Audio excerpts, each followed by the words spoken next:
இருக்கிறார் ஸ்ரீ ராமச்சந்திர பிரபு. மந்தாகினி தீரத்தில் ஏகாந்தமாக, ஒரு பக்கம் சீதாதேவி, மற்றொரு பக்கம் லக்ஷ்மணன்.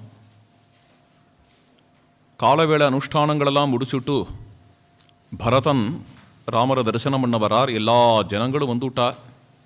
வசிஷ்டாதி ரித்திக்குகள்லாம் வந்தாச்சு. எல்லாரும் ராமருக்கு எழுத்தாப்பில் வந்து உட்காந்துனுட்டா.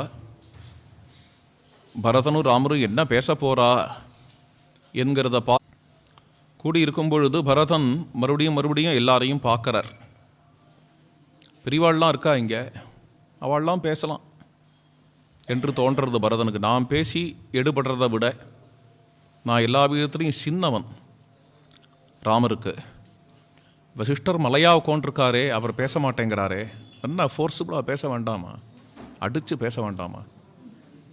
ஏதோ நான் பேசினா கூட பேசுகிறதுக்காக இருக்கார் வசிஷ்டர் அப்படின்னு வசிஷ்டரை பார்த்து கொஞ்சம் பிரணய கோபம் கூட வருதுன்னு நினைக்கிறேன் பரதனுக்கு. இப்படி சுற்றி பார்க்குறார். வசிஷ்டரை பார்க்குறார், வாமதேவரை பார்க்குறார். ந கஷ்டித் கிஞ்சித் அப்ரவீத். ஒருத்தர் வாயை திறக்கலை. எல்லாரும் தட்சிணாமூர்த்தி சன்னதியில் உட்காந்துருக்கா மாதிரி,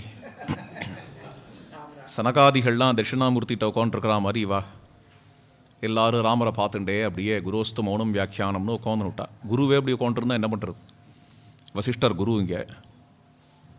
சரி, யாரும் வாயை திறக்க மாட்டேங்கிறா. யாருக்கும் அங்கே தைரியமும் இல்லை வாயை திறக்கிறதுக்கு. வாயை திறந்தால் என்ன பண்ணணும்? அயோத்திக்கு திரும்பி வாங்கன்னு கேட்கணும். அயோத்திக்கு திரும்பி வாங்கோன்னா என்ன அர்த்தம்? சத்தியத்தை விட்டுடணும்னு அர்த்தம். அதை ராமர்கிட்டக்க போய் சொல்கிறதுக்கு யாருக்கும் தைரியம் கிடையாது. அதனாலேயே அமைதியாக இருக்கா எல்லாரும். ராமரை பார்க்க ஆனந்தமாக தான் இருக்குது. இருந்தாலும் அங்கே பேசுகிறதுக்கு கொஞ்சம் தயக்கமாக தான் இருக்குது. சமுத்திரத்தை பார்த்து ஆனந்தமாக இருக்குது. ஆனால் சமுத்திரத்தை பார்க்கும்பொழுது கொஞ்சம் நமக்கு பயமாகவும் இருக்கும். சமுத்திரைவ காம்பீரியே பிரசன்னம் உததிம் யதா என்கிறபடி அப்படி தான் இருப்பாராம் ராமர். உட்காந்துட்டு இருந்தாலும் ஒன்றும் குறை இல்லை. அவர் சன்னதியில் போய் தேமேன்னு உட்காந்துருந்தா கூட எத்தனை நாள் வேணால் உட்காந்துருக்கலாம். அவரும் வாயை திறக்கலை, உட்காந்துட்டுருக்கார். இப்படி இருக்கும் பொழுது யாராவது இதை பிரஸ்தாபித்து பேசினா தானே மேலே பேச்சு நடக்கும். பேச்சோட முடிவில் அவரும் அயோத்தியாவுக்கு திரும்புவார். இந்த காரியத்தை எடுத்து யாராவது நடத்தணும். யாரும் பெரியவாள்லாம் நடத்தலைன்ன உடனே அடியேனே நடத்துகிறேன். கொஞ்சம் தைரியம் வேணும் அவர்கிட்ட பேச, வேறு ஒன்றும் இல்லை. இந்த தைரியத்தை வரவழிச்சுண்டு நேராக போய் ராமரை நமஸ்காரம் பண்ணார் பரதன். நமஸ்காரம் பண்ணி பாடி லாங்குவேஜில் காட்டுறார். இப்படி கை கட்டி வாய் புத்தி ஏதோ சொல்கிறதுக்காக இப்படி வரார். அதை கவனித்த ராமர் பூர்வ பாஷியாக இருக்கிறதுனால என்னப்பா சமாச்சாரம் அப்படின்னு கேட்குறார் ராமர். ஒரு விண்ணப்பம். தஸ்யமே தாசபூதஸ்யே பிரசாதம் கர்த்துமர்ஹசி அபிஷிஞ்சஸ்வே சாத்யைவே ராஜ்யேன மகவானிவே.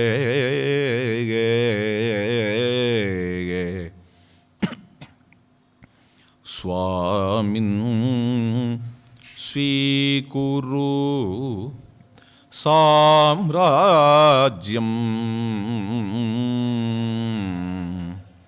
ஸ்வஜனரக்ஷணம் த்வயா நத்யாஜ்யம். ஸ்வாமின் ஸ்வாமின் ஸ்வாமின் ஸ்வீகுரு சாம்ராஜ்யம்.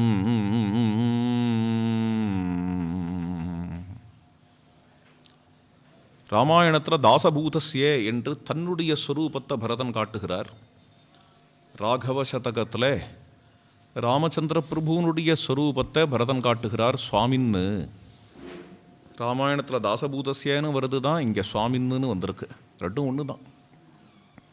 சுவாமின்னா அவரை அழைச்சா நான் தாசன்னு அர்த்தம். அம்மானு கூப்பிடும்போதே நான் புள்ளேன்னு அர்த்தம். அதனால் அல்லது என்ன தாசன்னு சொன்னாலே அவர் சுவாமின்னு அர்த்தம். சுவாமி தாசனுங்கிற சம்பந்தம் ரொம்ப அருமையான சம்பந்தம். சுவாமின். அடியேன் தாசனாக வந்திருக்கிறேன். ஒரு விண்ணப்பம்தான் செய்ய முடியும். ஆக்ஞை பண்ண முடியாது, ஆதேசம் கொடுக்க முடியாது, உபதேசம் கொடுக்க முடியாது. ஏன் அப்படின்னு, ஸ்ருதேன பாலஹா ஸ்தானேன ஜன்மனா வயசாபி அகம். ஞானத்தினாலேயோ ஸ்தானத்தினாலேயோ வயசுனாலேயோ ஜன்மாவினாலேயோ ஸ்வரூபத்தினாலேயோ இது எல்லாத்தினாலேயுமே அடியேன் தங்களுக்கு இளையவன், தாழ்ந்தவன், எளியவன், சிறியவன், எளியவனாகவும் சிறியவனாகவும் என்றென்றைக்கும் இருக்க விரும்புகிறவன். அப்போ நான் என்ன உபதேசம் பண்ணுறது, என்ன ஆதேசம் பண்ணுறது? ஆனால் சொல்லாமையும் இருக்க முடியல. விண்ணப்பிக்கிறதுக்காக வந்திருக்கேன், தாசனாக வந்திருக்கேன்னு சொல்லு. உனக்கு என்ன குறை தீர்த்து வைக்கிறேன், என்ன வரம் வேணும் கொடுக்குறேன். ஒரு பிரார்த்தனை. அதான் என்ன பிரார்த்தனை? நீங்கள் க்ஷேமமாக இருக்கணும். அதுதான் பிரார்த்தனை. நீங்கள் க்ஷேமமாக இருக்கணுங்கிறது பிரார்த்தனை. நாங்கள்லாம் என்ன அபராதம் பண்ணோமோ, எங்களெல்லாம் விட்டுவிட்டு காட்டில் வந்து இப்படி உட்காந்துருக்கேள். நீ சொகுசு வேறேன்னு பாடினார் இல்லையா தியாகராஜர். நீ மனசு, நீ தினுசு, நீ சொகுசு வேறே. எப்படி இருக்க வேண்டியவர் நீங்கள்? ராஜாதிராஜ பிரபுவாக இருக்க வேண்டியவராச்சே. இங்கே வந்து இப்படி இந்த காட்டில் மரத்தடியில் உட்காந்துருக்கேள், கட்டாந்தரையில் இருக்கேள், ஜடாபாரம் போட்டுண்டு மரவுரி கட்டிண்டு இப்படி இருக்கேளேன்னு பக்தாள் எல்லாரும் தாபப்படுறா. நான் எல்லாருக்கும் பிரதிநிதியாக இருந்துட்டு உங்ககிட்ட பேசுகிறேன். நீங்கள் உங்களை நன்னா பார்த்துண்டாதான் எல்லாரும் சந்தோஷப்படுவா. உங்களை நீங்கள் கிளேசப்படுத்திக்க கூடாது, கஷ்டப்படுத்திக்க கூடாது. உங்ககிட்ட யார் வந்து சொல்ல முடியும்? யார் உங்களுக்கு நியாமகன்? இருந்தாலும் பக்தியினால் வினயத்தோட விண்ணப்பிக்கிறோம். நான் சொல்கிறதுல ஏதாவது தப்பு இருந்தால் மன்னிச்சுக்கோங்க. மேலும் லோகத்துக்கு நீங்கள் வேணும். உங்கள் சொகுசை நினச்சி நாங்கள் கவலைப்படுறோங்கிறது ஒரு பக்கம். அதை சொன்னால் கூட ராமர் கேட்பாரோ மாட்டாலோ. லோகத்துக்கு நீங்கள் வேணும். உங்களை விட்டால் வேற ஒரு தலைவர் கிடையாது லோகத்துக்கு. நீங்கள் வந்து எந்த ஆட்சி அமைக்கிறீர்களோ அந்த ஆட்சிக்கு ஈடான ஆட்சி எதுவுமே கிடையாது. காலம் உள்ள வரைக்கும் ராமராஜ்யம் ராமராஜ்யம் ராமராஜ்யம்னு சொல்லுவா. அது மாதிரியான ஆட்சி உங்கள் ஆட்சி. சாமதான பேத தண்ட சதூராய சரச குணாலய சுகுமாராய சுவாமின் ஸ்வீகுரு சாம்ராஜ்யம். சாமம், தானம், பேதம், தண்டம்ங்கிற 4 நீதிகள். அதில் அசாத்தியமான சாத்துரியம் உடையவர் நீங்கள். சர்வ சமர்த்தர். இவ்வளவு சமர்த்தராக சாமதான நீதியில் மட்டும்தானான குணங்கள்லையும் உயர்ந்தவர். சௌலபியம், சௌசீல்யம், காம்பீரியம், ஔதாரியம், மாதுரியம் முதலிய குணங்கள்லையும் உயர்ந்தவர். சொதகா சுகுமாரமானவர். அப்படி கிடைக்கவே மாட்டா யாரும். வெளியில் சாமம், தானம், பேதம், தண்டம்னு அதில் உள்ள சாதுரியம், உள்ளுக்குள்ளேயோ இப்படி ஒரு இன்னசென்ஸ், இப்படி ஒரு சௌகுமாரியம். அப்படி அதுதான் தலைவனோட லட்சணம். அப்படி தான் இருக்கணும் ஒரு லீடர்னு. அது எப்படி பொருந்தனமோ அது மாதிரி பொருந்தியவர் நீங்கள். நீங்கள் தலைமையை எடுத்துட்டேள் அப்படின்னா லோகமே க்ஷேமமாக இருக்கும் என்று பரதன் பிரார்த்தனை பண்ணுறார். அயோத்தியாவுக்கு திரும்பி வந்தேள்னா எல்லாரும் சந்தோஷப்படுவா. மத்தாகா நிர்தந்து குஞ்சரஹா குஞ்சராகா. யானைகள்லாம் பிளிரும். நீங்கள் அயோத்தியாவுக்கு வந்தேள்னா அயோத்தியா பக்தாள் எல்லாரும் புஷ்ப வருஷம் பண்ணி உங்களை சுவாகதம் பண்ணுவா. மகோத்சவமாக ஆயிடும் அயோத்தியா. உங்களுடைய பக்தாளை கருதியாவது நீங்கள் மறுபடியும் அயோத்தியாவுக்கு வரணும் என்று பரதன் ரொம்ப அருமையாக பிரார்த்தனை பண்ணினுட்டார். பிறகு ராமர் பேச ஆரம்பித்தார். நாத்மனஹா காமகாரோஸ்தி புருஷோயம் அனீஸ்வரஹா இதச்சேதரதச்சைனம் கிருதாந்தஹா பரிகர்ஷதி. அவரவர்கள் அவரவர் விருப்ப பிரகாரம் உலகத்தில் எல்லாத்தையும் நடத்திக்க முடியுங்கிறது இல்லைப்பா. ஒரு நாளைக்கு எவ்வளவு ஆசைகள் வருது மனுஷனுக்கு. மகாபாரதத்தில் தர்மபுத்திரர் சொல்கிறார், ஒவ்வொரு சிந்தனையுமே ஒவ்வொரு ஆசைங்கிறார். நமக்கு காலம்புரை எழுந்ததுலேருந்து ராத்திரி வரைக்கும் எத்தனை ஆசை வருது, பிறந்ததுலேருந்து சாகர வரைக்கும் எவ்வளோ ஆசை வருது.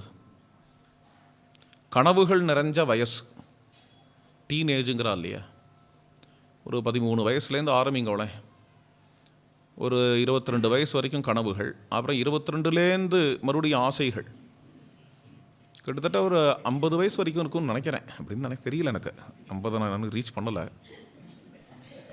அப்புறம் 50க்கு மேலே கொஞ்சம் கொஞ்சமாக ஆசைகள்லாம் டயர்ட் ஆகிடும். நம்ம ரொம்ப இவனை டிஸ்டர்ப் பண்ண வேண்டாம் பாவம், ஏன்னா எப்படியா இருந்தும் நம்ம நிறைவேற போகிறது இல்லை அப்படின்னு ஐ திங்க் ஒரு 60-70 வயசில் அதெல்லாம் டயர்ட் ஆகணும். அதுதான் நல்லது, இவனுக்கு க்ஷேமம். 20 வயசில் ஆசைப்பட்ட மாதிரியே 70க்கும் ஆசைப்பட்டு இருந்தான்னு வச்சுக்கோங்க, இன்னும் ஜாஸ்தியாக எடுத்து 70க்கு அப்படின்னா அப்புறம் நிம்மதி இல்லாத போயிடும் உனக்கு. ஆசை இருந்துகிட்டே தான் இருக்குது, ஆசைப்பட்டு புல்லு மன்றதை விட ஆசை மண்டும் அப்படின்னு தர்மபுத்திரர் சொல்கிறார். இத்தனை ஆசைகள் மண்டிக்கொண்டே இருக்கே, இதில் எந்த ஆசையாவது நிறைவேறதான்னா ஒரு 99% ஆசைகள் நிறைவேறது இல்லை. 1% ஆசை நிறைவேற இன்னும் ஆசை நிறைய கிளம்பிடும். வாஸ்தவத்தில் ஆசைகள்லாம் நிறைவேறக்கூடாது. பகவான்கிட்ட போனால் நம்ம பிரார்த்தனை பண்ணிக்க வேண்டியது என்னென்ன, சுவாமி என் ஆசையெல்லாம் நிறைவேற்றாதே அப்படின்னு தான் பிரார்த்தனை பண்ணிக்கணும். ஏன் தெரியுமா, நிறைவேற்றுன்னு சொல்லிக்கிற அளவுக்கு ரொம்ப நல்ல ஆசையெல்லாம் கிடையாது நம்மளுக்கெல்லாம். லோகா சமஸ்தாசினோ பவந்துன்னு ஆசை இருக்குது. ஏதாவது நமக்கும் விபரீதமாக மற்றவாளுக்கும் விபரீதமாக ஏதாவது ஆசை வந்துட்டே இருக்குது. நம்ம ஆசை நிறைவேறாதபடிக்கு அவர் ஆசையை அவரோட விருப்பத்தை வச்சுட்டு லோகத்தை நடத்தின்னு போனால் தான் அது க்ஷேமமே தவிர, நம்ம ஆசையை நிறைவேற்றுறதுக்காக அவர் இருக்கார், சாமி இருக்கார். எப்போ பாரு மத்காரியம் சாதைய பிரபோ, மத்காரியம் சாதை, அவரை போய் ரொம்ப பிரமாதமாக புகழ்ந்துட்டு அசாத்திய சாதக சுவாமின்னு, கிம் அசாத்தியம் தவ பிரபோ, மலையே தூக்கின்னு வந்துருவேள் அப்படிலாம் சொல்லிட்டு கடைசியாக என்னடா சொல்கிறான் அப்படிமா, மத்காரியம் சாதையம் அப்படின்னு இவன் ஆசையை போய் சொல்லிக்கிறதுக்காக சாமி இருக்கான். ஆனால் சாமியை சொச்சந்தமாக விட்டால் அவர் ஹிதத்தை கொடுக்குறாரோ கொடுக்கட்டோன்னா நம்ம ஹிதம் என்னங்கிறதே அவருக்கு தான் தெரியும். நம்ம அஹிதத்தை ஹிதமாக நினச்சிட்டு பிரார்த்தனையும் பண்ணின்றோம். ஆசைகள் பல ஆசைகள் பகவானே அப்படி தான் இருக்கான். ஏன்னா பெரும்பாலான இல்லை அவளுக்கு அத்தனை ஆசையும் நிறைவேறணும். சுவாமிகிட்ட ஒவ்வொரு ஆஸ்திக்கும் போய் பிரார்த்தனை பண்ணிட்டான்னு நம்மளோட ஆசையெல்லாம் நிறைவேற ஆரம்பிச்சு, பகவான் நிறைவேற்ற ஆரம்பிச்சுட்டான்னு வச்சுப்போம், பிரளயம்தான் வரும் உலகத்தில், மகாப்பிரளயமாக போயிடும். அதனால நம்ம ஆசையெல்லாம் நிறைவேற்றாமல் அவனோட ஆசைகளை நம்மளோட ஆசைகள்லாம் லிமிட் பண்ணிட்டு அவன் லெவலில் ஆசைன்னு சொல்லக்கூடாது, அவனோட சங்கல்பத்தை நிறைவேற்றிட்டு போவான். அப்போ தான் உலகம் நன்னா அழகாக நடக்கும். எப்பயாவது ரேராக சும்மா போய் ஹென்பெக் பண்ணிட்டு இருக்கிறதுனால படா இதை பிடிச்சிக்கோப்போ அப்படின்னு ரேராக ஒரு ஆசை நேரமும் இருக்கும், உச்சிதமாகவும் இருக்கும். இதில் நம்ம ஏன் இவ்வளோ தூரம் பேசுகிறேன்னா, இதில் நம்ம எடுத்துக்க வேண்டியது ஒன்று இருக்குது, முக்கியமான விஷயம். நம்ம இவ்வளோ ஆசைப்படுறோம், நம்மளுக்குள்ள இங்கே எல்லா ஆசைகளும் நிறைவேற்றவான்னு யாராவது இருக்காளோ? இல்லை. யாராவது இருந்தால் கை தூக்கலாம், எனக்கு எல்லா ஆசையும் நிறைவேறிடுத்தோ. இல்லை. ஆனால் சந்தோஷமாக இருக்க இல்லையா, சந்தோஷங்கிற அனுபவமே இல்லாதவான்னு யாராவது இங்கே இருக்காளோ? இல்லை. இப்போ இதில் பெரிய விஷயம் இருக்கு. என்னென்ன, ஆசைகள்லாம் நிறைவேறாத போனாலும் சந்தோஷமாக இருக்க முடியும். அவ்வளோதான், முடிஞ்சு போச்சு. ஆசைகள் நிறைவேறினாத்தான் சந்தோஷமாக இருக்க முடியுங்கிற அண்டர்ஸ்டாண்டிங்கே தப்பு. ஆசைகள் நிறைவேறினா இன்னும் சில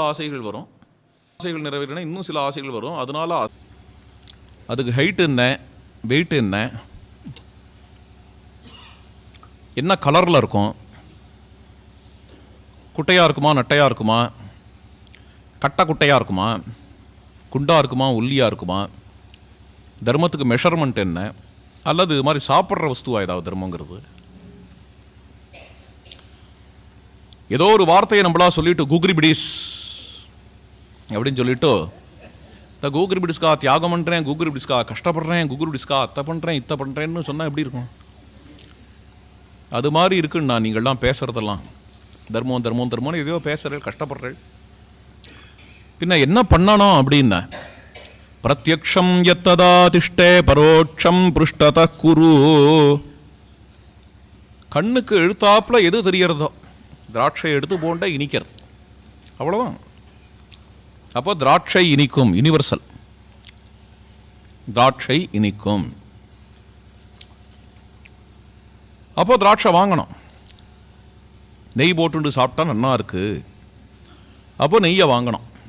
கடன் வாங்கியாவது நெய் போட்டு சாப்பிடணும். ரிணம் கிருத்வா கிருதம் பிபேத்து. நாளைக்கு கடனை அடைக்க வேண்டாமா, நாளை கதையை நாளைக்கு பார்த்துக்கலாம். கடனை அடைக்க முடியுமோ அடைக்க முடியாதோ கடனை வாங்கிவிடும். அது பேர் என்ன, ஏதோ ஒன்று இருக்கு, கிரெடிட் கார்டு கொடுத்தாவது வாங்கிவிடும். கடனை வாங்கிடணும். அடைக்க முடியுமோ முடியாதோ அதெல்லாம் கவலை கிடையாது நம்மளுக்கு.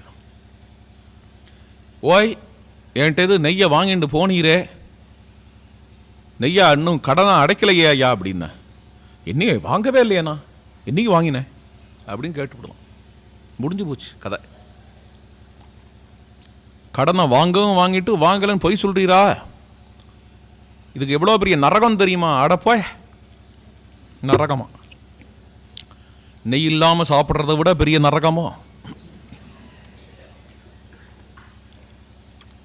இப்படிதான் வாழ்க்கையை வாழணும்.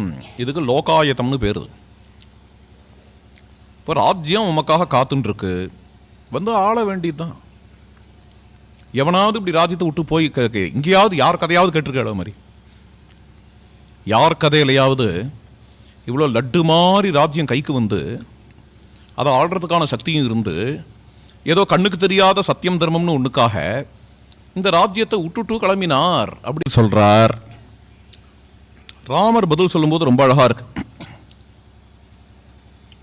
உலகத்திலேயே மிகவும் அபத்தியமானது ஆனால் பத்தியம் மாதிரி தெரியறது. உலகத்திலேயே மிகவும் அசத்தியமானது சத்தியம் மாதிரி தெரியறது.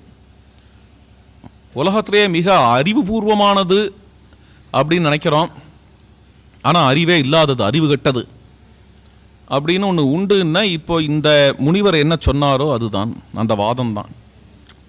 இது வாஸ்தவத்தில் ரொம்ப ஆபத்தான வாதம். தர்மத்தை பார்த்துருக்கியான்னு கேட்குறாரே, தர்மத்தை பார்த்துருக்கேன்.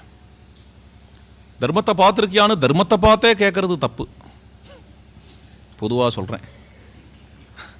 ஆனால் இது நான் சொல்லலாம், ராமர் சொல்ல மாட்டார் மாதிரி.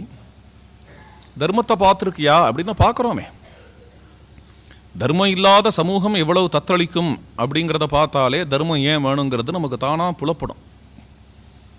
தர்மம் இல்லாத சமூகம் அப்படிங்கிறது உண்டு பொதுவாக. சில தர்மங்கள் இல்லாத சில சமூகங்கள் இருக்கிறத பார்க்குறோம். கரப்ஷன் நிறைஞ்ச சமூகம் பார்க்குறோமா இல்லையா? அது எப்படி தத்தளிக்கிறது அப்படின்னு. கற்பு இல்லாத சமூகம் அதையும் பார்க்குறோம். அது எப்படி தத்தளிக்கிறது, எவ்வளோ கஷ்டப்படுறது அப்படிங்கிறதையும் பார்க்குறோம். தர்மங்கள் இல்லாத போச்சு அப்படின்னா யார் வேணா யாரை வேணா அடிக்கலாம், யார் வேணா யாரை வேணா அழிக்கலாம், யார் வேணா யாரை வேணா ஒழிக்கலாம், யார் வேணா யாரோட சொத்தையும் வேணா சூறையாடலாம் என்றெல்லாம் ஆயிடும். சமூகமே ஒன்றுக்கு ஒன்று அடிச்சுட்டு அழிஞ்சு போயிடும். தர்மத்தினால கைடு பண்ணப்பட்டு இந்த சமூகம் என்கிறது நடந்துட்டு வருது. பிரத்யேகாத்மம் இமம் சத்தியம் பஷ்யாமி உபஸ்திதம். பஷ்யாமின்னு விட்டாருங்க வாக்கியம். பார்த்தையாங்கிறதுக்கு பதில் பார்த்தேன், பார்க்குறேன். சத்தியம்னா என்னன்னு பார்க்குறேன். சத்தியத்துக்கு மேற்பட்ட தர்மம் ஒன்று கிடையாது. சத்தியமேவ ஈஸ்வரஹா லோகே. சத்தியம்தான் கடவுள். சத்தியம் பத்மாஸ்ருதா சதா. சத்தியம்தான் மகாலட்சுமி. சத்தியமேவ அக்ஷயாக வேதாக. சத்தியம்தான் வேதங்கள். சத்தியான்னாஸ்தி பரம்பதம். சத்தியத்துக்கு மேற்பட்டது எதுவும் கிடையாது. சத்தியத்துக்கு அடங்கி நடக்கிறதுங்கிறது மனிதனுடைய ஒரு தன்மை. இந்த தன்மையை அவன் விட்டுட்டான் என்றால் சமூகமே சீரழியும். சீரழியும். நீங்கள் பார்த்தீங்கன்னா பிரதிஜை அப்படின்னு ஒன்று பிரதிஜை பண்ணுறா. பிரதிஜை பண்ணால் அதை காப்பாற்றியே ஆகணுங்கிற தன்மை அது இன்னி வரைக்கும் உலகத்தில் இருந்துருக்கு. அந்த விஷயம் டிரான்ஸ்கிரஸ் பண்ணப்பட்டது அப்படின்னா எதுவுமே கிடையாது. விவகாரம்னு சொல்லுவா. விவகாரங்கிறதுக்கு ஃபிலாசபியில் அர்த்தம் வேறு. அதுக்கு போல நான் இன்னும் பழைய கிரந்தங்களுக்கு போகிறேன். மனுஸ்மிருதி, அர்த்தசாஸ்திரம், விவகாரம் என்றால் டிரான்சாக்ஷன் அர்த்தம். 2 இடங்களில் விவகாரம் அப்படின்னு வரும். ஒரு இடம் கோர்ட்டு, கோர்ட்டில் நடக்கிறதுக்கு விவகாரம்னு பேர். இன்னொரு இடம் பிஸ்னஸ், இது 2 தான் விவகாரம். இது 2த்துலேயுமே பிரதிஜை தான் கை கொடுக்கறது. பிஸ்னஸில் எப்படி கை கொடுக்கறது? ஒருத்தன் நம்மக்கிட்டே கடன் வாங்கிட்டு போகிறான். கடன் வாங்கும் பொழுதே பிரதிஜை பண்ணுறான், இன்னும் 1 மாதத்தில் நான் திருப்பி கொடுத்துட்றேன் என்று பிரதிஜை பண்ணுறான். 1 மாதத்தில் அவன் திருப்பி கொடுக்குறேன்னு பிரதிஜை பண்ணுறான்னா அந்த பிரதிஜையை பங்கம் பண்ணுவான் அவன்கிற பட்சத்தில் கடன் வாங்குறதே பெரிய இஷ்யூ, தத்தளிக்கும், பிஸ்னஸே தத்தளிக்கும். கொஞ்சம் நினச்சி பாருங்க, நம்ம சமூகத்தில் எல்லாருமே பிரதிஜா பங்கம் பண்ணுறவான்னு வச்சுப்போம், எந்த பிஸ்னஸும் நடக்காது, எந்த பிஸ்னஸும் நடக்காது. எல்லாருமே பிரதிஜை, கடன் வாங்குறவா எல்லாருமே இன்றைக்கி ஒரு 10,000 வாங்கி அடைக்க மாட்டா, அடைக்காத இருக்க முடியும். எழுதி கொடுத்துருக்காளே, எழுதியே கொடுக்கட்டும். பாண்டே இருக்கட்டும், பாண்டாவது மண்ணாவது. நீ பாண்டுன்னு சொல்லு, எழுதி கொடுக்கறதுன்னு சொல்லு, அத்தை சொல்லு, இத்தை சொல்லு, அல்லது வாங்கினது வீடியோவில் விழுந்துருத்துன்னு சொல்லு, கேமராவில் விழுந்துருத்துன்னு சொல்லு, என்னத்தை சொல்லு, ஏன் கிட்டக்க சத்தியம் இருக்கணும், அப்போதான் நான் திருப்பி அடைப்பேன். இல்லாத போனா கேமரா, வீடியோ, பாண்டு எல்லாத்துலேருந்தும் தப்பிக்கிறதுக்கான சாமர்த்தியம் எனக்கு உண்டு, அதுலேருந்து தப்பிச்சுக்க முடியும். என்கிட்டக்க தனி மனிதன் இடத்துல சத்தியம் இருக்கணும். இதே தான் கோர்ட்டு விவகாரம், வியாத்யா. கோர்ட்டு என்ன அப்படின்னா, இந்த குற்றவாளிக்கு சாட்சி சொல்றதுக்கு 4 பேர் வராளே, கோர்ட்டில் வந்து நான் சொல்லுவதெல்லாம் உண்மை என்று பிரதிஜை பண்ணிட்டான்னா அப்புறம் அந்த பிரதிஜைக்கு பயப்படுறவனாக இருக்கணும். அப்புறம் கோர்ட்டில் அவன் சொல்றது உண்மையாகத்தான் இருக்கணும். கொஞ்சம் கூட கூச்சம் இல்லை, கொஞ்சம் கூட வெக்கம் இல்லை, சொரணை இல்லை. கோர்ட்டில் வந்து ஏதோ ஒரு பிரதிஜை பண்ணுவேன், என்ன வேணா பொய் சொல்லிப்பேன் அப்படின்னு ஆளாளுக்கு ஆரம்பிச்சுட்டான்னு வச்சுப்போம். சாட்சி குற்றவாளியை கண்டுபிடிக்கவே முடியாது. நீங்க எவ்வளோ சயின்டிஃபிக்கா அட்வான்ஸ் ஆனாலும் கண்டுபிடிக்க முடியாது. இந்த குற்றவாளி கொலை பண்ணானா இல்லையா, வீடியோவை எடுத்திருக்கேன், வீடியோவெல்லாம் மார்ஃபிங்னு சொல்லிடலாம். இவனே கொலை பண்ணேன்னு ஒரு ரெக்கார்டிங்ல ஒத்துன்னு இருக்கான், ரெக்கார்டிங் இருக்கு, அதையும் மிமிக்ரின்னு சொல்லிடலாம். அவன் எழுதி வச்சிருக்கான் நான் தான் கொலை பண்ணேன்னு, அதையும் ஃபோர்ஜரின்னு சொல்லிடலாம். நிஜமாவே ஒருத்தன் குற்றவாளிங்கிறதுக்கு எது காட்டி கொடுக்கும்னா, இந்த சமூகத்தில் எல்லாரும் பிரதிஜை பண்ணா பொய் சொல்றதுக்கு பயப்படுவாங்கிற நிலை இருக்கிற வரைக்கும் தான். அவன் அந்த தனி மனிதன் இடத்துல சத்தியம் இல்லாத வரைக்கும் நீங்க எவ்வளோ கிரியேட் பண்ணுங்க, சிசிடிவி வைங்கோ, அத்தை பண்ணுங்கோ, இத்தை பண்ணுங்கோ, நடக்காது. இந்த டெக்னாலஜிலாம் செல்லுபடியாகாது மொராலிட்டிக்கு எழுத்தாப்புல. அங்கே மட்டும் என்னென்ன, இவன் இந்த தனி மனிதன், இவன் வந்து மனிதாபிமானத்தோடு இருக்கிறவனா இருக்கணும், இவன் சத்தியத்தில் இருக்கிறவனா இருக்கணும், அது இருந்தால் தான் நடக்கும். அப்படிப்பட்ட 4 தனி மனிதர்கள் இருக்கிற சமூகம், அங்கே சாட்சிங்கிறது நடந்ததுனா தான் நடக்கும். சரி, குற்றவாளியை அப்படி ரிலீஸ் பண்ணிட்டா என்ன ஆகும்னா, என்ன ஆகுமாவது? இது மாதிரி கோர்ட்டில் குற்றவாளிகளை ரிலீஸ் பண்ணிட்டே இருந்தான்னு வச்சுக்கோங்க தொடர்ந்து, இந்த உலகத்தில் 4 பேருக்கு ஒருத்தன் கையில் பாம்பு இருக்கும், டெரரிசம் வளரும், யார் வேணா யாரை வேணா கொலை பண்ணலாம். என்ன சாமர்த்தியமாக கோர்ட்டில் தப்பிக்கிறதுக்கான வழி இருக்கு, சட்டத்திலையும் லூப் ஹோல் இருக்கு. அதனால யார் வேணா யாரை வேணா அடிச்சு கொண்டுட்டான். யார்கிட்ட பைசா இருக்கோ அவன் இன்னொருத்தனை, ஏன்னா பைசா வச்சுட்டு உள்ள போனாலும் வெளில வரலாம் அப்படின்னு சமூகம் ஆயிடுத்துன்னு வச்சுப்போம். சமூகம் அப்படி ஆயிடலை, ஆயிடுமோங்கிற பயம் இருக்கு. இப்படி சமூகம் ஆயிடுத்துன்னு வச்சுப்போம், அவ்வளோதான். எங்க பார்த்தாலும் கொலை நடக்கும், எங்க பார்த்தாலும் திருட்டு நடக்கும், பிரளயம் நடக்கும். இன்னி வரைக்கும் சமூகம் பொய் சாட்சி சொல்றதுக்கு பயப்படுறதுனால, பிரதிஜையை பங்கமாக்கிறதுக்கு பயப்படுறதுனால, கடன் வாங்கின திருப்பி அடைக்கணுங்கிற பொறுப்பு இருக்கிறதுனால, வாக்கு கொடுத்துட்டே மீறக்கூடாதுங்கிறதுக்கு பயப்படுறதுனால சமூகம் நிம்மதியாக ஓடிட்டு இருக்கு. எங்கே வாக்கு கொடுத்தா மீறக்கூடாதுங்கிற பயம் இருக்கோ அங்கே ராமராஜ்யம் இருக்கு. அதுதான் ராமராஜ்யா எலிமெண்ட். ராமே சாசதி நான் அனிருத்தாக. அதுதான் ராமராஜ்யத்தோட முக்கியமான விஷயம். இப்படி இந்த பொய்யை முதல்ல க்ளீன் பண்ணிக்கணும். ஆட்சிக்கு வரும்பொழுதே பொய்யோடு வந்தோன்னா இன்னைக்கு குழந்தை வந்து கேட்குறான், பாவம் பரதம் ஏதோ அவன் வந்து கேட்குறான், அவனுக்கு ஆசை, அண்ணா பட்டாபிஷேகம் பண்ணிக்கணுமேனு ஆசை, வரான், பட்டாபிஷேகம் பண்ணிக்கோங்கோ அப்படிங்கிறான். அவனுக்கு அனுசரித்து ஜனங்களுக்குமே விருப்பம். சரி நான் அதை நிறைவேற்றிட்டேன் அப்படின்னா அப்புறம் நாளைக்கு பட்டாபிஷேகம்னா ஆயிடுத்து அப்படின்னா இது முதல்ல எக்ஸாம்பிள். இது பிரதிஜையை மீறினதுக்கு. பிரதிஜையை மீறி இப்படி பட்டாபிஷேகம் பண்ணிவிட்டார் ராமர். அப்படிங்கும்பொழுது பிரதிஜையை அப்பப்போ விரும்பும்போது அவாவா மீறிக்கலாம் போல இருக்கு அப்படிங்கிற எக்ஸாம்பிள் செட் ஆகும். எத் விருத்தா சந்தி ராஜானஹா தத் விருத்தா சந்தி பிரஜாக. ராஜ குடும்பத்தை 1,00,000 பேர் பார்க்குறா. இத்தனை பேர் பார்க்குறா என்ன, நான் எப்படி நடந்துக்கிறேனோ அது மாதிரி நடந்துக்க விழைவா.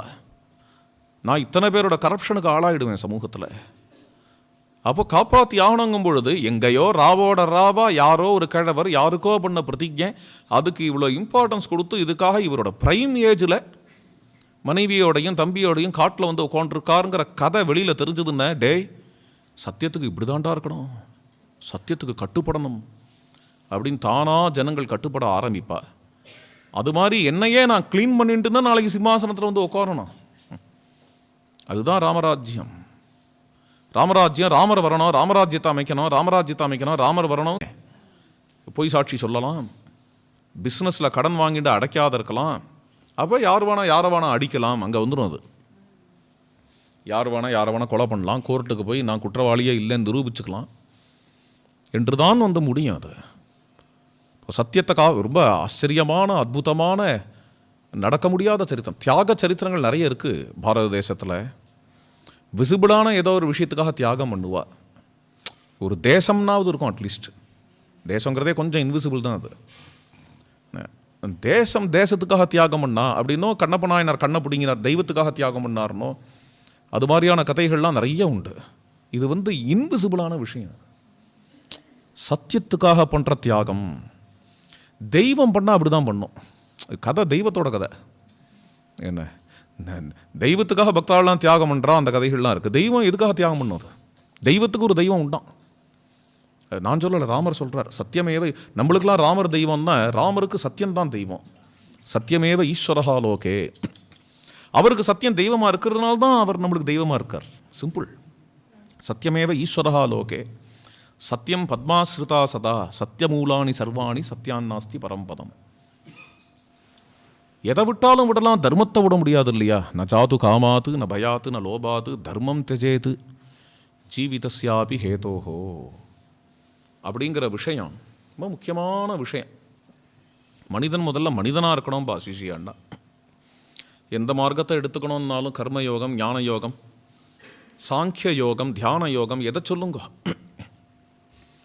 அதுக்கெல்லாம் போகிறதெல்லாம் அப்புறம் இருக்கட்டும். அதில் நிறைய சாஸ்திரிக் ஸ்காலர்ஷிப்பை வரவழிச்சுக்கலாம். அதில் உள்ள வார்த்தைகளெல்லாம் தெரிஞ்சுக்கலாம், வார்த்தா ஜாலம் பண்ணலாம், பேசலாம். கடைசியாக அடிப்படையான தர்மம் இல்லை, ஆத்ம குணங்கள் இல்லை அப்படின்னா அவ்வளோ சாஸ்திரம் படித்தும் வியர்த்தம். ஸ்ரம ஏவகி கேவலம். அவ்வளோ சாஸ்திரம் படித்தும் வியர்த்தம் அப்படின்னு ஆயிடுமே. ஈடு இணையற்றவர் ராமர் அப்படின்னு சுகபிரமன் சொல்கிறாருன்னு நீ காலம்புரை சொன்னேன். அதிக சாமிய விமுக்ததாம்னஹா. ராமருக்கு ஈடும் யாரும் கிடையாது, மேலும் யாரும் கிடையாது அப்படிங்கிற வார்த்தை ஏன் வந்து விழறதுன்னா அது காரணம் இருக்குது. அடியனோட அபிப்பிராயத்தை சொல்கிறேன். சுகபிரம்ம எதை மனசில் வச்சுன்னு சொன்னார்னு எனக்கு தெரியாது. அடியன் அபிப்பிராயத்தை சொல்கிறேன். அவருக்கு ஈடோ மேலோ யாரும் கிடையாதுங்கிறதுக்கான அபிப்பிராயத்தை. ஒவ்வொரு மகான் உலகத்தில் பிறக்கும் பொழுது ஏதோ ஒன்றுத்த யோகதானம் பண்ணிட்டு போவா, கான்ட்ரிபியூஷன் ஒவ்வொன்றத்தை கொடுத்துட்டு போவா. கபிலர் வந்தார் உலகத்துக்கு அப்படின்னா இன்னி வரைக்கும் சாங்கியம் இருக்குது இல்லையா? கபிலர் வந்தார் அப்படின்னு. பதஞ்சலி வந்தார் உலகத்துக்குன்னு இன்னி வரைக்கும் யோகம் இருக்குது. அது மாதிரி அவாவா கௌதமர் வந்தார், கணாதர் வந்தார்னா நியாயம், வைசேஷிகம் இருக்குது. புத்தர் வந்தார் அப்படின்னா சௌகதம் இருக்குது. அவாவாளோட யோகதானம், அவாவாளோட கான்ட்ரிபியூஷன் அப்படின்னு இருக்குது. அப்படி இருக்கிறதுல ராமச்சந்திர பிரபுவோட யோகதானம் என்ன அப்படின்னு பார்த்தா ரொம்ப அத்தியாச்சரியமானது. சத்தியம் தர்மம். ஸ்ரீ அண்ணா சொல்லுவார், ராமரோட பெருமையே என்னன்னா தர்மாத்மா சத்தியசந்தஸ்ச, அதுதான் பெருமை அப்படின்பா. சத்தியம் தர்மம் அப்படிங்கிறது மிகவும் உயர்ந்த விஷயம். ஏன்னா மற்றதெல்லாம் இருக்கோ இல்லையோ, இப்போ ஒருத்தன் சாங்கியம் தெரிஞ்சுக்கணும்னு ஆசைப்படுறான், சந்தோஷம். இன்னொருத்தன் சொல்கிறான் எனக்கு சாங்கியத்திலாம் இன்ட்ரெஸ்ட் கிடையாதுங்கிறான், தேவையில்லை, படிக்க வேண்டாம். ஒருத்தன் சொல்கிறான் நான் யோகாபியாசம் பண்ண போகிறேன் அப்படிங்கிறான், தாராளமாக. இன்னொருத்தன் சொல்கிறான் இல்லை எனக்கு யோகாலாம் வேண்டாம், வேண்டாம், அவசியம் தெரிஞ்சுக்கணுங்கிற அவசியம் இல்லை. ஃபிசிக்ஸ் படிக்கிறேங்கிறான் ஒருத்தன். ஒரு பையன் 10வது முடிச்சிருக்கான், மேலே நான் சயின்ஸ் கோர்ஸ் எடுக்க போகிறேன், ஃபிசிக்ஸ் தான் படிக்க போகிறேங்கிறான். அவள் அப்பாவுக்கு கொஞ்சம் வருத்தமாக இருக்குது. ஏன்னா அவள் அப்பா ஆடிட்டர், அந்த லைனில் கொண்டு வரணும்னு நினச்சார். வைஸ்வர்ஸாக தான் நடக்குமோ? ஆமாம், வைஸ்வர்ஸாக தான் நடக்கும், கரெக்ட். அப்பா பிள்ளைய சயின்ஸ் கோர்ஸ் படிக்க வைக்கணும்னு நினச்சார். ஆனால் புள்ள ஏன்னா அதில் தான் இன்னும் கொஞ்சம் பைசா வரும், எல்லாமே அங்கே தான் இருக்குது. புள்ள என்னத்தையோ அச்சு பிச்சு ஏதோ படிக்கிறான், ஹிஸ்ட்ரி படிக்கிறேங்கிறான், பைசா வராது அவ்வளோ, அதனால அச்சு பிச்சுன்னு, வேற ஒன்றும் இல்லை. என்ன அவள் அப்பா சாஃப்ட்வேர் அப்படிங்கிறார், அதெல்லாம் குப்பை, நான் பார்த்துக்கிறேன், எனக்கு தெரியும், நான் ஹிஸ்ட்ரி தான் படிக்க போகிறேங்கிறான். அப்படின்னு விட்டா அவள் அப்பா பார்க்குறார், கொஞ்சம் குழம்புறார், வருத்தப்படுறார். சல்தா ஹே, அவளுக்கு இது பேஷனோ அதை படிச்சுக்கிட்டான், சல்தா ஹே. அப்பா பையனுக்கு வயலின் சொல்லி கொடுக்கணும்னு நினைக்கிறார். அவன் சொல்கிறான் வீணை தான் கற்றுப்பேங்கிறான், சல்தா ஹே, விட்டு விடலாம். 10ஆம் கிளாஸ் முடிஞ்சது, 11ஆம் கிளாஸில் நான் பயாலஜி எடுத்துக்க போகிறேன், அதெல்லாம் வேணாம்ப்பா. இல்லை அது கட்டாயம் தான், பரவாயில்ல, பருவானகி. ஆனால் எல்லாம் முடிஞ்சுடுத்தேப்பா 10ஆம் கிளாஸ்லாம், மேலே என்ன பண்ண போகிற? மேலையா? மேலே தெருவா போய் குண்டெல்லாம் வைக்க போகிறேன், என்ன எல்லாரையும் வம்பு இழுக்க போகிறேன், கட்ட பஞ்சாயத்து நடத்த போகிறேன், ஒரே சண்டை போட போகிறேன் அப்படின்னா பரவாயில்ல அப்படின்னு விடலாமா? விட முடியாது. ஆப்ளிகேஷன். தர்மம் ஏன் ஆப்ளிகேஷனாக ஆறுது அப்படின்னா, ஃபிசிக்ஸோ கெமிஸ்ட்ரியோ யோகமோ சாங்கியமோ ஒருத்தன் தெரிஞ்சுக்கிறதுனால அவனுக்கு பெனிஃபிட்டாக இருக்கலாம், அதை அவன் விடுறதுனால யாருக்கும் பெரிய கஷ்டம் கிடையாது, பாதிப்பு கிடையாது. ஒருத்தன் தர்மத்தை கடைபிடிக்கல, ஒருத்தன் ஒழுக்கங்கட்டு நடந்துக்கிறான் அப்படின்னா மற்றவாளுக்கு அல்லவோ உபத்திரவம். அதனால தர்மத்தை பொறுத்த வரைக்கும் அங்கே ஆப்ஷனே கிடையாது. பெரிய வயலினிஸ்டோட பிள்ளையா இருக்கான், நான் வயலின் வாசிக்க மாட்டேன் அப்படிங்கிறான், சரி விடு.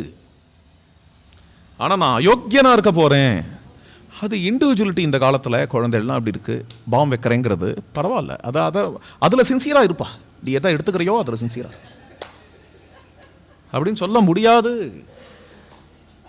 சொல்ல முடியாது. தர்மம்னு வரும்பொழுது அங்கே ஆப்ஷனே கிடையாது.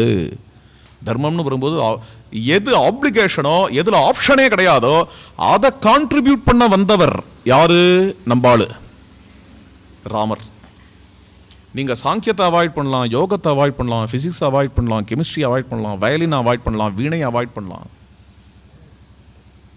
ஆனால் தர்மத்தை அவாய்ட் பண்ண முடியாது, தர்மத்தை அவாய்ட் பண்ணக்கூடாது. அந்த இடத்துல உங்களுக்கு ஆப்ஷனே கிடையாது. அதை உலகத்துக்கு கொடுக்கறதுக்காக வந்தவருங்கிறது. அதனாலேயே மற்ற மலமலையான மகான்கள்லாம் இருந்திருக்காளே, கபிலர் முதலியவர்கள்லாம், அவ எல்லாரையும் விட இவர் பெரியவர்.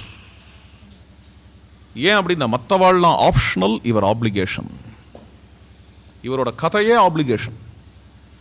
ஏன் ஆப்ளிகேஷன்? ஆப்ளிகேஷனை காட்ட வந்த கதை. இது ராமரை பொறுத்த வரைக்கும் ஆப்ஷன் கிடையாது, ராமரை பொறுத்த வரைக்கும் சாய்ஸ் கிடையாது. ஸ்ரீ அண்ணா சொல்லுவா, ராமரை பிடிக்கல, ராமகதையை கேட்டுட்டு இது பிடிக்கலன்னா அவன் அயோக்கியனா தான் இருக்க முடியும். அவன் கேரக்டர் அது நிர்ணயம் பண்றது. சீதையை பிடிக்கல அப்படின்னு யாராவது சொன்னா கற்பு பிடிக்காதவாளா தான் இருக்க முடியும். ராமரை பிடிக்கலன்னு சொல்றவா, சத்தியத்தை பிடிக்கல அப்படின்னு சொல்றவாளா தான் இருக்க முடியும் அப்படின்னு முடியும். அது அப்பதான் என்ன ஆகுதுன்னா, அதிக சாமிய விமுக்த தாம்னஹா, ஈடு இணையில்லாத ஒரு மகாபுருஷர்.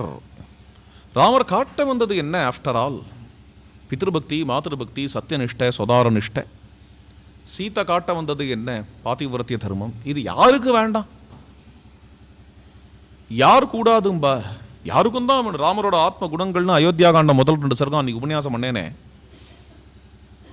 கொஞ்ச நாள் உட்காந்து கேட்டு பார்க்கட்டுமே, யார் வேணா கேட்கட்டுமே.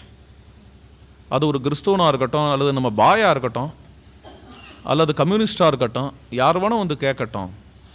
கேட்டான்னா நல்லவனாக இருந்தால் அது முக்கியம். அது அவன் கபடியாக இருந்தால், ஊரை ஏமாத்துறவனாக இருந்தால் அது விஷயம் வேற. நல்லவனாக இருந்தால் அதை அப்ரிஷியேட் பண்ணாத இருக்க முடியாது. அப்ரிஷியேட் பண்ணாத இருக்கிறதுக்கு என்ன இருக்கு? இந்த அயோத்தியா காண்ட 2 சர்க்கங்களில் கதஞ்சித்து உபகாரேன கிருத்தேன ஏகேன துஷ்யதி. யாராவது எப்பயாவது ஒரு உபகாரம் பண்ணா கூட மறக்க மாட்டார். இதில் பிடிக்காததுக்கு என்ன இருக்கு? பிடிக்காததுக்கு என்ன இருக்கு? யாருக்கு பிடிக்காத போகும் அது? யார் நன்றியை மறப்பானோ, யார் நம்பிக்கை துரோகம் பண்ணுவானோ அவனுக்கு தான் பிடிக்காத இருக்கும். அதுதான் இவர் ஈடு இணையற்ற, எங்கேருந்தோ எங்கேயோ போயிட்டேன், ஈடு இணையற்றவர் அப்படிங்கிறது இதுதான். தர்மம் எவ்வளோ அத்தியாவசியங்கிறத பேசுறார் ராமர். அதுலேருந்து நான் பிடிச்சிட்டு ராமர் எவ்வளோ அத்தியாவசியம் பேசிவிட்டேன். சத்தியம் ச தர்மம் ச பராக்கிரமம் ச பூதானுகம்பாம் பிரியவாதிதாஞ்ச துஜாதி தேவாதிதி பூஜனஞ்ச பந்தானமாஹு த்ரிதிவஸ்ய சந்தஹ. சத்தியம், தர்மம், பராக்கிரமம். பராக்கிரமங்க அடிதடி இல்லை, வில் பவர். சத்தியத்துல தான் இருப்பேங்கிற வில் பவர். பராக்கிரமாத் ஜிகமிஷுரேவ தண்டகான், அந்த பராக்கிரமம். சத்தியத்துல தான் இருப்பேங்கிற பராக்கிரமம். பூதானுகம்பாம், கஷ்டப்படுறவாளை பார்த்து கிருபை, பிரியமா பேசுறது, பிரியவாதி தாஞ்சே, அதிதி பூஜை. இதெல்லாம் சொர்க்கத்துக்கான மார்க்கம்னு பெரியோர்கள்லாம் காட்டியிருக்கிறார்கள். காட்டினவாள்லாம் எப்பேற்பட்டவாங்கிறதையும் பார்க்கணும். தர்மேரதாக சுயநலம் உள்ளவான்னு பேசிவிட்டார் ஜாபாலி. தர்மத்தை காட்டினவாள்லாம் சுயம் கிரந்தாக மேதாவி விக்ருதாக அப்படின்னு பேசினதுக்கு பதில் இது. சொல்றவா எப்படிப்பட்டவாங்கிறத கொஞ்சம் காமன் சென்ஸ் இருந்தால் புரிஞ்சுக்க முடியும். கபட்டியா இருக்காளா சொல்றவா, எப்படி இருக்கிறவா, அவளோட தினச்சரியை எப்படி இருக்கு, காலம்புறம் சாயங்காலம் வரைக்கும் எப்படி போறது. அது தர்மேரதாக சத்புருஷை சமேதாக தேஜஸ்வினः தானகுண பிரதானாः அஹிம்சகாः வீதமலாஸ்ச லோகே பவந்தி பூஜ்யாः முனயः பிரதானாः. தர்மத்தில் இருக்கிறவா தான் உலகத்துக்கு வழிகாட்டிகளாக இருக்க முடியும். பவந்தி பூஜ்யாக, சத்புருஷர்கள், மகான்கள். அவர்கள் காட்டின மார்க்கம் உங்களை விட பெரியவாள்லாம் காட்டின மார்க்கம்னு விட்டார் ஜாபாலியை பார்த்து. உங்களை விட பெரியவாள்லாம் காட்டின மார்க்கம், அப்பேற்பட்ட மார்க்கம் இருக்கு, அகுதோபயமான மார்க்கம் என்று ராமர் இப்படிலாம் பேசினார். பேசினதில் கொஞ்சம் கடுமை இருந்தது, கடுமையாக தான் பேசினார், விட்டு கொடுக்கல. அதனால ராமரை சமாதானப்படுத்திக்கலாமா இளையவன்? எதுக்காக இப்போ காட்டுக்கு வந்திருக்கு? உங்க ஆக்ஞை வந்துடுறேன், அயோத்திக்கு கூப்பிடுறேன், வந்துடுறேன்னு இப்போ சொல்லிட்டேன்னா நீங்க சந்தோஷமா ஆயிடுவேளா? உங்களுக்கு திருப்தியா? நீங்க சபாஷ் போடுவேளா உங்க சிஷ்யனை பத்தி? நான் வந்துடுறேன்னு இப்போ நான் சொன்னாலே உங்களுக்கு தர்ம சங்கடமாயிடும், உங்கள் வயிறு குறைய ஆரம்பிச்சிடும். இதுதான் உண்மை. ஏன்னா உங்களுக்கு தர்மம்னா என்னன்னு தெரியும். இப்போ இப்படிலாம் பேசுகிறேளே அப்படின்னா அதெல்லாம் பரதனுக்கு உள்ள பிரேம பக்தி, அதை பார்த்துட்டு பரதனோட நிர்பந்தத்தினால அதனால பேசுகிறேள். நீங்கள் பேசுகிறதா இருந்தால் நான் என்னைக்கு காட்டுக்கு கிளம்பினேனோ அன்றைக்கே பேசியிருப்பேள். ஏன் பேசலை அப்படின்ன சத்தியத்தில் நான் இருக்கணுங்கிற எதிர்பார்ப்பு தான் உங்களோடது. ஏன்னா எனக்கு சத்தியம் தர்மத்துடைய மகாத்மியம் தெரிஞ்சதே உங்களால். உங்கள் குருகுலத்தில் நீங்கள் சந்தை சொல்லும் பொழுது சத்தியம் வதே அப்படிம்பேள், நான் சத்தியம் வதேம்பேன். தர்மம் சரே அப்படிம்பேள், தர்மம் சரே அப்படிம்பேன். இப்படி ஓடித்து கதை. அப்படி எனக்கு சத்தியத்தையும் தர்மத்தையும் கற்றுக் கொடுத்ததுனால தான் நீங்கள் ஆச்சாரியன், நான் சிஷ்யன். அப்பேற்பட்ட ஆச்சாரியன் எக்காரணத்தை கொண்டும் அவனுடைய உள்ளத்தை விட்டு நீ தர்மத்தை விட்டுட்டு அயோத்திக்கு திரும்புன்னு சொல்ல முடியாது ஆச்சாரியனால. இப்போ ஏதோ பரதனுடைய நிர்பந்தத்தினால சொல்கிறேள், நான் வரமாட்டேன்னு சொன்னால் நீங்கள் சந்தோஷப்படுவேள், திருப்திப்படுவேள். நான் வரேன்னு சொல்லிட்டோமா சொன்னால் உங்களுக்கு ஓகே தானா அப்படின்னா வசிஷ்டரே கொஞ்சம் பயந்து போயிட்டார். நடாது வசிஷ்டரையாலே பெசாம கோண்டார், அப்படியே ஆடி போயிட்டார் வசிஷ்டர், பெசாம கோண்டார். இப்போ பரதன் பார்த்தான், இது சரிப்பட்டு வராது. பரதனோ விடுறதா இல்லை, யுத்தம் தான். கொஞ்சம் கொஞ்சமாக இப்போ ரேஷனலாக மரியாதையாக பேசுகிறதெல்லாம் எடுத்தவனுக்கு மரியாதைனா டிசிப்ளினை சொன்னேன், மரியாதைன்ற ரெஸ்பெக்டை சொல்லலை, ரெஸ்பெக்ட் குறையவே குறையாது. வேற லெவலுக்கு போயிட்டான் பரதன்.